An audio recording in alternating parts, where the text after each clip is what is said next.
মাথাবিহীন বিশাল আকৃতির এক তিমির দেখা মিলেছে নদীর তীরে। তবে অবাক করা ব্যাপার হলো মৃত এই তিমির মাথা নেই। তাই তো মাথাবিহীন বিশাল আকৃতির এই তিমিকে নিয়ে বেশ চাঞ্চল্য তৈরি হয়েছে স্থানীয়দের মাঝে। বরগুনা জেলার পায়রা নদীর তীরে ভেসে এসেছে ৩২ ফুট লম্বা ও ১৫ ফুট চওড়া এই বিশাল তিমির মৃতদেহ।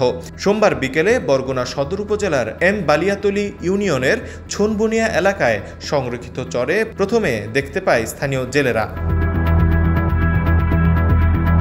ধারণা করা হচ্ছে মৃত তিমিটি কয়েকদিন ধরেই নদীর তীরে পড়ে থাকতে পারে, কারণ বর্তমানে তিমিটি অর্ধগলিত অবস্থায় দুর্গন্ধ ছড়াচ্ছে, ফলে দূষিত হচ্ছে আশেপাশের পরিবেশ।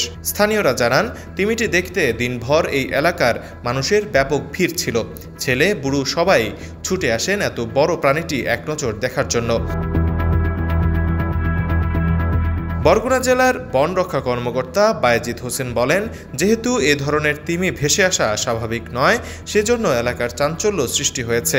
কিভাবে তিমিটি মারা যেতে পারে সে বিষয়ে আমরা যথাযথ অনুসন্ধান করব।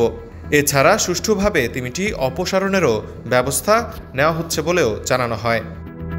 আহমেদ কৌশিক, দেশ বর্তমান।